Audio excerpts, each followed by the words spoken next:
नमस्कार, सियासी संग्राम में आप सभी का स्वागत है। मैं हूं आपके साथ सुनीता पटेल। बात करेंगे हरियाणा की, जहां से बड़ी खबर आपको दे रहे हैं, जहां पर बीजेपी कैंडिडेट को किसानों ने बंधक बना लिया। बड़ी खबर आपको दे रहे हैं, जहां पर नारायणगढ़ से उम्मीदवार पवन सैनी को किसानों ने घेर कर बंधक बना लिया। चारों तरफ ट्रैक्टर लगाकर 1.5 घंटे तक सैनी को बंधक बनाया गया। हरियाणा से बड़ी खबर आपको दे रहे हैं, जहां पर विधानसभा चुनावों के बीच ये बड़ी खबर आ रही है, जहां पर अंबाला के पूर्व गृह मंत्री अनिल विज के बाद अब किसानों ने भाजपा के नारायणगढ़ से उम्मीदवार पवन सैनी को बंधक बनाया और 1.5 घंटे तक यह हंगामा चला। तो बड़ी खबर आपको दे रहे हैं, जहां पर हरियाणा में बीजेपी कैंडिडेट को किसानों ने बंधक बनाया और सैनी के काफिले को ट्रैक्टर्स ने घेर लिया। 1.5 घंटे तक हंगामा चला।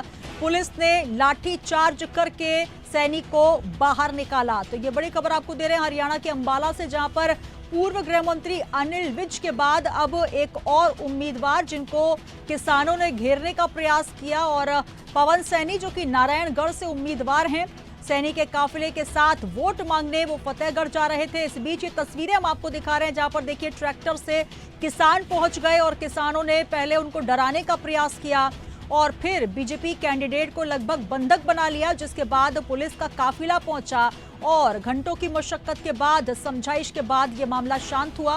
बीजेपी कैंडिडेट को किसानों ने बंधक बनाया। नारायणगढ़ से उम्मीदवार हैं पवन सैनी, जो कि काफिले के साथ वोट मांगने फतेहगढ़ जा रहे थे। और इस बीच ये तस्वीरें सामने आई हैं जो कि काफी चौंकाने वाली है। इससे पहले भी पूर्व गृह मंत्री अनिल विज को बंधक बनाने का प्रयास किया गया था, जिसके बाद अब किसानों ने एक बार फिर बंधक बनाने का प्रयास किया है नारायणगढ़ से भाजपा उम्मीदवार पवन सैनी को।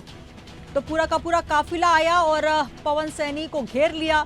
किसानों ने पहले उनको डराने का भी प्रयास किया और भारी तादाद में किसान वहां पर पहुंचे। ये तस्वीरें आप देख सकते हैं किस तरीके से चौंकाने वाली है, जहां पर एक साथ किसानों का हुजूम वहां पर लग गया और पुलिस की समझाइश के बाद हालांकि मामला शांत हुआ।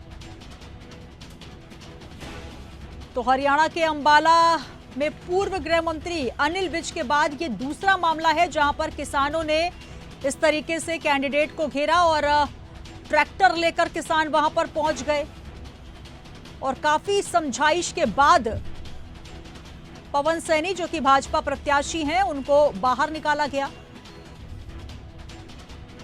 तो हरियाणा में बीजेपी कैंडिडेट को किसानों ने बंधक बनाने का प्रयास किया। रास्ते में किसानों ने चारों तरफ से ट्रैक्टर लगाकर उनको घेर लिया। ये तस्वीरें हम आपको दिखा रहे हैं हरियाणा से। और तमाम जानकारी के साथ अंबाला से हमारे पॉलिटिकल एडिटर ब्रजेश जैन जी जुड़ चुके हैं। ब्रजेश जी, ये तस्वीरें काफी चौंकाने वाली हैं, जहां पर भाजपा के नारायणगढ़ से उम्मीदवार पवन सैनी को किसानों ने घेर लिया। ट्रैक्टर की पूरी वहां पर लाइन लग गई और इस तरीके की जो तस्वीरें, इससे पहले भी पूर्व गृह मंत्री अनिल विज को भी किसानों ने घेरने का प्रयास किया। अभी क्या कुछ इस पूरे मामले में अपडेट सामने आई है? चलिए ब्रजेश जी से हम फिर संपर्क करेंगे, लेकिन इस बीच ये तस्वीरें हम आपको लगातार टीवी स्क्रीन पर दिखा रहे हैं, जहां पर आप देख सकते हैं कि किस तरीके से किसानों का हुजूम वहां पर इकट्ठा हुआ।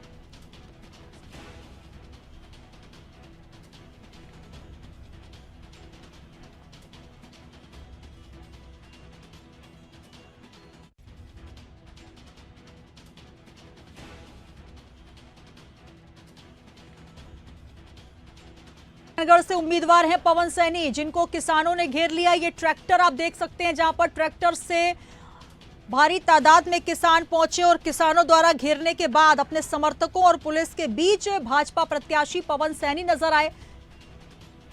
और चलिए एक बार फिर रुक करेंगे, हमारे पॉलिटिकल एडिटर अंबाला से इस वक्त हमारे साथ जुड़ रहे हैं ब्रजेश जैन जी। ब्रजेश जी, अब तक आवाज पहुंच रही है? जी बिल्कुल। जी ब्रजेश जी, जो तस्वीरें हैं जो काफी चौंकाने वाली हैं, जहां पर पवन सैनी, जो कि नारायणगढ़ से भाजपा के उम्मीदवार हैं, जब वो अपने काफिले के साथ निकल रहे हैं, उस बीच इतने किसान वहां पर पहुंच जाते हैं ट्रैक्टर लेकर, उनको घेरने का प्रयास करते हैं और यहां तक भी खबर आ रही है कि उनको डराने का भी प्रयास किया गया। क्या कुछ है पूरा मामला और अभी क्या कुछ अपडेट इस पूरे मामले में आई?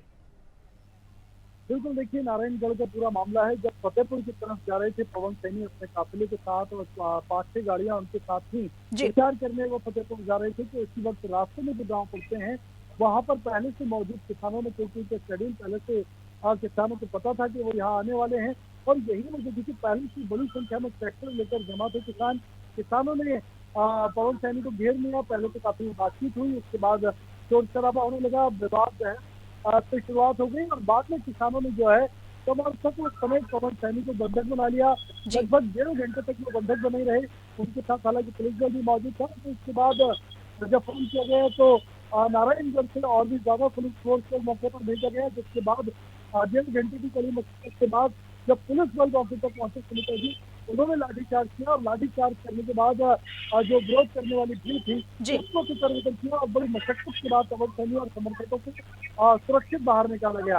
लेकिन इस पूरे मामले में एफआईआर दर्ज की गई है और तमाम फरार लोग जो है उनकी गिरफ्तारी की कोशिश की जा रही है। फिलहाल किसी की गिरफ्तारी की बात सामने नहीं आई है। जी बिल्कुल ब्रजेश जी, ये पहला मामला नहीं है। इससे पहले भी हरियाणा के अंबाला में पूर्व गृह मंत्री अनिल विज को भी किसानों ने घेरने का ऐसे ही प्रयास किया था, वो भी बामुश्किल बाहर निकले थे। और इससे पहले किसानों ने रणनीति भी बनाई, जिसमें विधानसभा चुनावों को लेकर किसान रणनीति बनाते नजर आए, साथ ही किस तरीके से सरकार को घेरेंगे और जो सीमाएं हैं उनको भी खुलवाने का प्रयास किया जाएगा। तो कुल मिलाकर क्या एक रणनीति के तहत अब ये किसान नेता और किसान कार्यकर्ता जो है अब कार्य कर रहे हैं, क्योंकि ट्रैक्टर्स का हुजूम एक साथ निकलता है और उम्मीदवारों को घेरा जाता है और खासतौर पर बीजेपी के उम्मीदवारों को।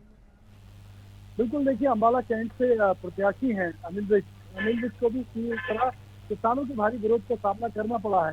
इसके पहले एक और कैंडिडेट तो ब्राह्मण समाज के जो कुरुक्षेत्र से कैंडिडेट हैं बीजेपी के सुभाष, उनको भी यहाँ पर ब्राह्मण समाज के किसी तरीके के भारी विरोध का सामना करना पड़ा था और अंबाला कैंट के उम्मीदवार अनिल विज को कई बार यहाँ पर विरोध का सामना किसानों की तरफ से करना पड़ा। दरअसल सुनीता जी, किसानों ने ये नीति बनाई है, किसान संगठनों ने, कि बीजेपी के उम्मीदवारों का घेराव किया जाए, उनका विरोध किया जाए और एक ऐसा माहौल बनाया जाए कि बीजेपी के खिलाफ जो है जनमानस बनाने में सपोर्ट करे। और यही वजह है कि इसी रणनीति के तहत किसान संगठन और किसान जो है वो एक एक करके बीजेपी के उम्मीदवारों को घेर रहे हैं, उनका सीधा विरोध करते हुए नजर आ रहे हैं। जी बिल्कुल, अगर हम ब्रजेश जी बात करें जहां पर मध्य प्रदेश में भी किसान न्याय यात्रा निकल रही है, तो एक तरफ कांग्रेस लगातार किसानों को एकजुट करके अलग तरीके से बीजेपी के पक्ष में विपक्ष में माहौल बनाने का प्रयास कर रही है, सरकार की जो नाकामयाबियां हैं उनको गिनवाने का प्रयास कर रही है। जहां पर एमएसपी का मामला हो या फिर किसानों से जुड़े तमाम मामले, उनको लेकर कहीं ना कहीं कांग्रेस एकजुट कर रही है किसान नेताओं को।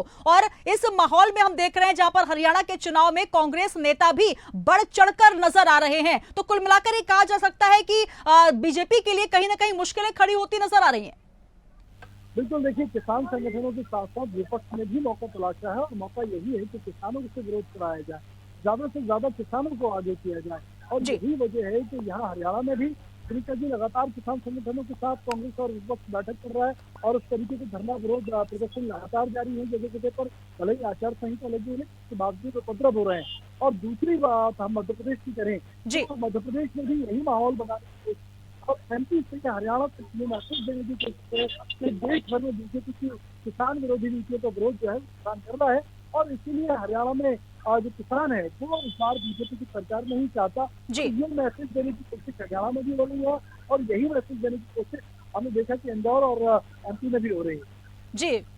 जी ब्रजेश जी, अगर बात की जाए, क्योंकि अंबाला में इस वक्त आप मौजूद हैं, तमाम किसान नेता संगठन वहां पर ट्रैक्टर रैलियां निकालकर बीजेपी के विपक्ष में प्रचार करने का भी प्रयास कर रहे हैं और सरकार के खिलाफ माहौल बना रहे हैं। क्या आपकी किसी किसान नेता से बात हो पाई? क्या कुछ रणनीति के तहत वो आगे कार्य करेंगे? क्योंकि जिस तरीके से घेरा जा रहा है, जो पवन सैनी का मामला हमने देखा, पूर्व गृह मंत्री अनिल विज को घेरने का प्रयास किया, तो ये घेराबंदी की राजनीति और रणनीति जो नजर आ रही है, इसको लेकर किस तरीके से अब आगे आंदोलन किया जाएगा किसानों का? बिल्कुल, देखिए कांग्रेस के किसान संगठन और स्वतंत्र किसान संगठन जो है वो बीजेपी के विरोध में जिस तरह मुखर हुए हैं, उससे बीजेपी एक चीज को भाव रही है सुनीता जी, किसानों की काज किसान ही कर सकता है, बीजेपी नहीं कर सकती। और इसीलिए बीजेपी ने अब जो है किसान संगठनों को अपने आगे किया है, चाहे वो भारतीय किसान संघ हो या दूसरे किसान संगठन स्थानीय स्तर के हों, ये अब बीजेपी के फेवर में ट्रैक्टर ट्रॉली की रैली निकालते हुए प्रचार करते हुए नजर आएंगे। अंबाला में भी आज यही आयोजन किया गया है और बीजेपी की कोशिश है कि किसानों का जो गुस्सा है उससे ज्यादा से ज्यादा किसानों को आगे करके डैमेज कंट्रोल किया जाए। और यही वजह है कि किसान वर्सेस किसान जो चुनाव की लड़ाई है वो किसान वर्सेस किसान पर हरियाणा में आ गई है। बिल्कुल, तो एक तरफ जहां प्रत्याशियों को हम देख रहे हैं जाट वर्सेस जाट, तो वहीं अब किसान वर्सेस किसान, कुल मिलाकर हर तरफ यही वहां पर रणनीति नजर आ रही है। अब देखना होगा किस तरीके से आगे की रणनीति देखने को मिलेगी हरियाणा के रण में। बहुत शुक्रिया ब्रिजेश जी, हमारे से जुड़े रहेगा, और भी अपडेट्स आपसे लेंगे। तो हरियाणा के अंबाला से ये तस्वीरें हम आपको दिखा रहे हैं, जहां पर भाजपा के नारायणगढ़ से उम्मीदवार पवन सैनी को घेर लिया गया। सैनी काफिले के साथ वोट मांगने फतेहगढ़ की तरफ जा रहे थे, और इसी बीच रास्ते में किसानों ने चारों तरफ से ट्रैक्टर लगाए, उनको घेरा, और करीब 1.5 घंटे तक यह मशक्कत चलती रही। किसान उन्हें ट्रैक्टर चढ़ाकर कुचलने का डर भी दिखाते रहे। इस दौरान खूब हंगामा भी हुआ। बाद में एसपी सुरेंद्र भौरिया भारी पुलिस बल के साथ मौके पर पहुंचे। पुलिस ने लाठीचार्ज कर पवन सैनी को वहां से निकाला। बताया जा रहा है कि भाजपा कैंडिडेट पर किसानों ने जानलेवा हमला भी किया है। पुलिस मामले की अब तफ्तीश कर रही है, छानबीन कर रही है। ये तस्वीरें जो हैं आपको दिखा रहे हैं हरियाणा के अंबाला से।